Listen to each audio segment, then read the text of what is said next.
Hello friends, स्वागत है आपके tutor channel morning today target में। आज आपके लिए लेके आए हैं सीडीपी के प्री बीसीए क्वेश्चन पेपर। तो जितने भी पीवाईक्यू क्वेश्चन करवा रही हूँ काफ़ी ज़्यादा इंपॉर्टेंट है आपके सीटेट के लिए। तो जैसा कि आप सभी जानते हैं, किसी भी एग्जाम को क्लियर करने के लिए उसका प्री बीसीए क्वेश्चन पेपर काफ़ी ज़्यादा इंपॉर्टेंट होता है।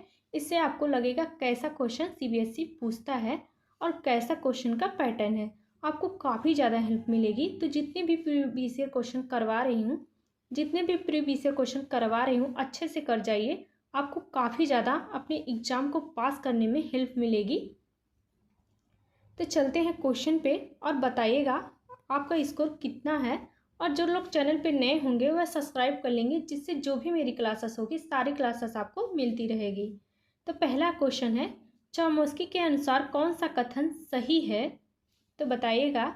बच्चों में भाषा सीखने की जन्मजात क्षमता होती है।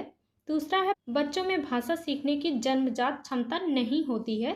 तीसरा ऑप्शन है, बच्चों में भाषा सीखने की क्षमताएं बहुत सीमित होती हैं। और चौथा हो जाएगा, बच्चों को व्याकरण सीखना जरूरी है। तो चौमस्की के अनुसार कौन सा कथन सही हो जाएगा? तो इसका राइट आंसर पहला हो जाएगा, बच्चों में भाषा सीखने की जन्मजात क्षमता पाई जाती है। चौमस्की के अनुसार बच्चों में भाषा सीखने की जन्मजात क्षमता होती है। उनका मानना था बच्चों में भाषा सीखने के लिए एक विशेष प्रकार का तंत्र होता है, जिसे भाषा अधिग्रहण उपकरण कहा जाता है। तो इसलिए इसका करेक्ट आंसर यहाँ पे पहला सही हो जाएगा। दूसरा क्वेश्चन है, इनमें से कौन सा विकास का सिद्धांत नहीं है? तो विकास एक धारणीय और एक आयामी होता है। और दूसरा है, विकास ऊपर से नीचे और केंद्र से बाहर की ओर होता है। तीसरा है, विकास आनुवंशिकता और संपोषण से प्रभावित होता है। चौथा ऑप्शन हो जाएगा, विकास सामाजिक सांस्कृतिक परिप्रेक्ष्य में होता है। इनमें से कौन सा विकास का सिद्धांत नहीं है? तो बताइएगा। तो इसका राइट आंसर हो जाएगा पहला, विकास एक धारणीय और एकायामी होता है। यही आपका राइट आंसर हो जाएगा जो गलत पूछा है, क्योंकि विकास एक बहुआयामी प्रक्रिया है जिसमें शारीरिक, मानसिक, सामाजिक सभी आयाम शामिल होते हैं। विकास एक ही दिशा में नहीं होता है, बल्कि विकास विभिन्न दिशाओं में होता है। इसलिए इसका करेक्ट आंसर यहाँ पे पहला सही हो जाएगा। यहाँ पे सभी पॉजिटिव है, लेकिन यही आपका पहला निगेटिव हो जाएगा जो पूछा है। इस पे विशेष प्रकार का ध्यान दीजिएगा, क्वेश्चन आपका पॉजिटिव पूछा है कि नेगेटिव पूछा है। बहुत लोगों का इसी में गलत हो जाता है कि समझ नहीं पाते हैं कि क्वेश्चन कैसा पूछ रहा है। तीसरा क्वेश्चन है, निम्न में से कौन सी शिक्षा प्रणाली कक्षा में सृजनात्मकता में सहायक होगी? तो पहला है, कल्पनाशील उत्तरों को स्वीकारना। दूसरा है, विचार मंथन पर बल देना। तीसरा है, अभिसारी चिंतन पर बल देना। और चौथा ऑप्शन हो जाएगा, असहमति के प्रति सहनशीलता। कौन सा शिक्षण प्रणाली कक्षा में सृजनात्मकता में सहायक होगी? तो पहला भी सही हो जाएगा, दूसरा भी सही हो जाएगा और चौथा भी सही हो जाएगा। यहाँ पे जो अभिसारी चिंतन पर बल देना है यही आपका गलत हो जाएगा, क्योंकि अभिसारी चिंतन पर बल देना यह एक ही उत्तरों या एक ही समाधान पर केंद्रित होता है जो सृजनात्मकता को प्रतिबंधित कर सकता है। इसलिए यहाँ पे तीसरा गलत हो जाएगा। जबकि सृजनात्मकता को बढ़ावा देने के लिए बच्चों को खुले विचारों को प्रोत्साहित करना चाहिए, जैसे नए समाधानों की खोज के लिए विचार मंथन करना चाहिए। यहाँ पे सभी सही हो जाएगा तीसरे को छोड़कर। तो इसका राइट आंसर यहाँ पे डी ऑप्शन सही हो जाएगा।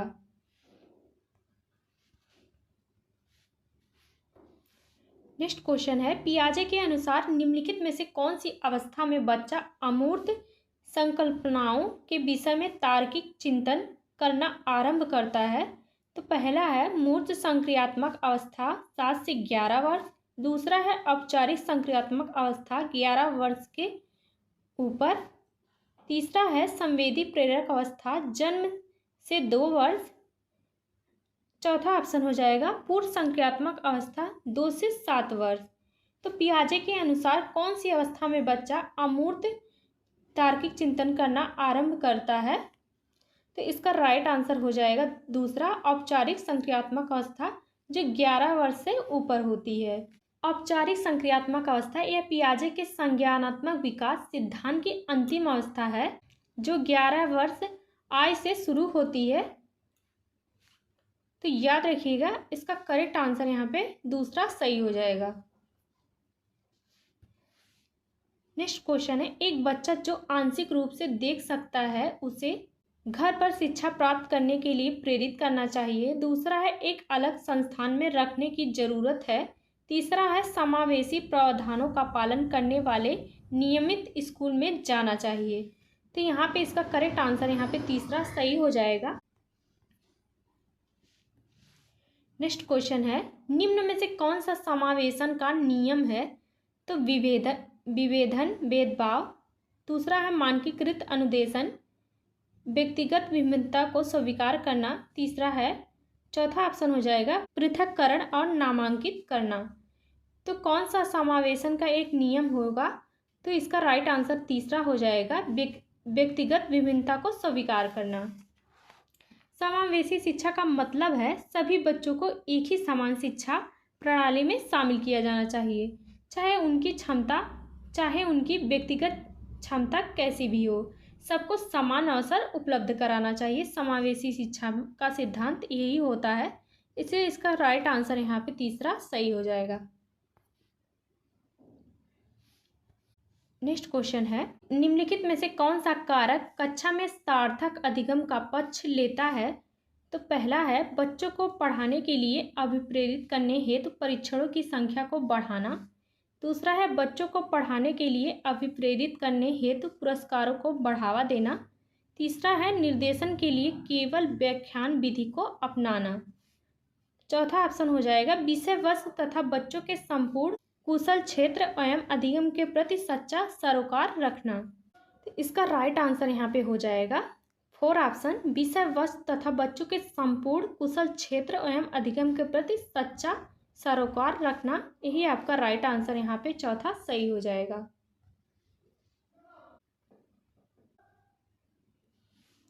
नेक्स्ट क्वेश्चन हो जाएगा, परिवार एवं पास पड़ोस बच्चों के समाजीकरण की कौन सी संस्था होगी?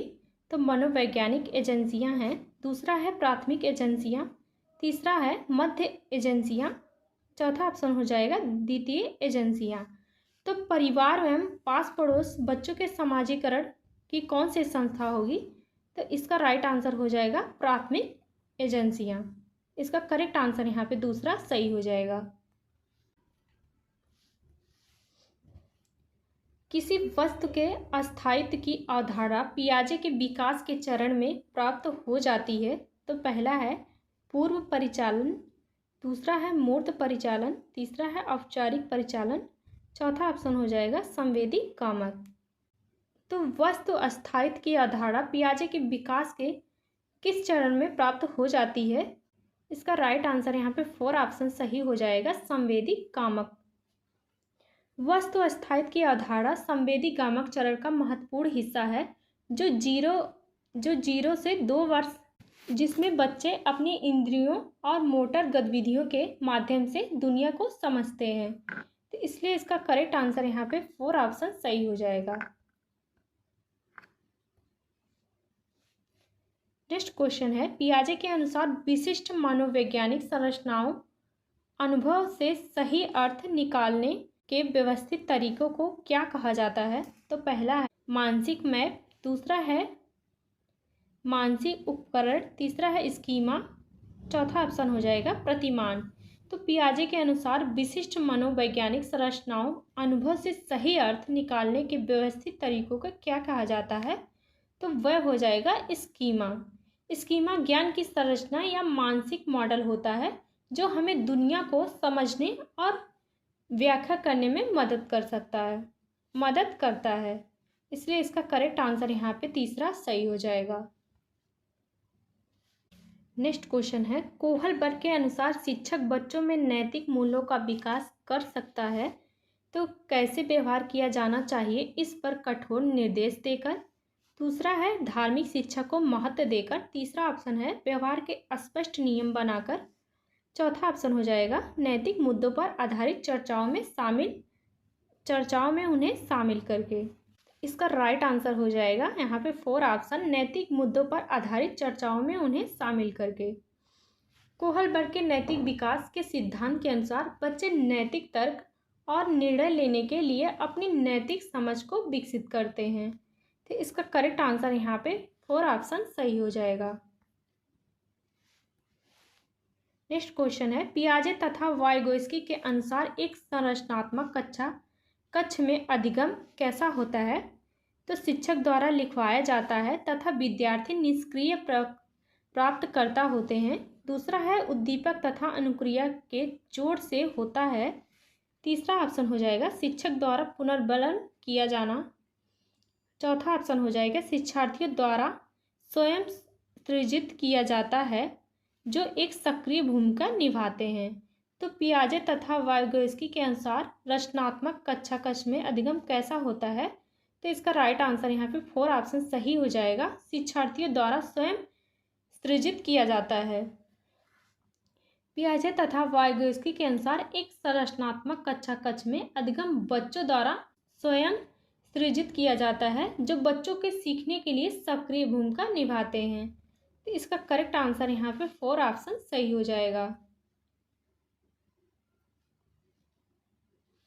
नेक्स्ट क्वेश्चन है, जो बच्चे स्वयं से मौखिक संवाद करते हैं उन्हें लेव वाइगोस्की क्या कहते हैं? तो समस्यात्मक वार्ता, अहम केंद्रित वार्ता, व्यक्तिगत वार्ता, भ्रांत वार्ता। जो बच्चे स्वयं से मौखिक संवाद करते हैं उन्हें लेव वाइगोस्की क्या कहते हैं? तो इसका राइट आंसर हो जाएगा व्यक्तिगत वार्ता हो जाएगा। जो बच्चे स्वयं से संवाद करते हैं उन्हें लेव वाइगोस्की व्यक्तिगत वार्ता यानी प्राइवेट स्पीच कहते हैं। तो इसका करेक्ट आंसर यहाँ पे तीसरा सही हो जाएगा। नेक्स्ट क्वेश्चन है, सीखना समृद्ध हो सकता है यदि कक्षा में अधिक से अधिक शिक्षण सामग्री का प्रयोग किया जाए। दूसरा है शिक्षक विभिन्न प्रकार के व्याख्यान और स्पष्टीकरण का प्रयोग करे। तीसरा, कक्षा में अत्यधिक परीक्षाओं पर अपेक्षित ध्यान दिया जाए। चौथा ऑप्शन हो जाएगा वास्तविक दुनिया से उदाहरणों को कक्षा में लाया जाए जिससे विद्यार्थी एक दूसरे से अंतःक्रिया करके शिक्षक उस प्रक्रिया को सुगम बनाए। तो सीखना समृद्ध हो सकता है अगर वास्तविक दुनिया से उदाहरणों को कक्षा में ले जाया जाए। तो इसलिए इसका करेक्ट आंसर यहाँ पे 4 ऑप्शन सही हो जाएगा। आज के लिए बस इतना ही। यहाँ से 16 से 30 तक कल कराएंगे।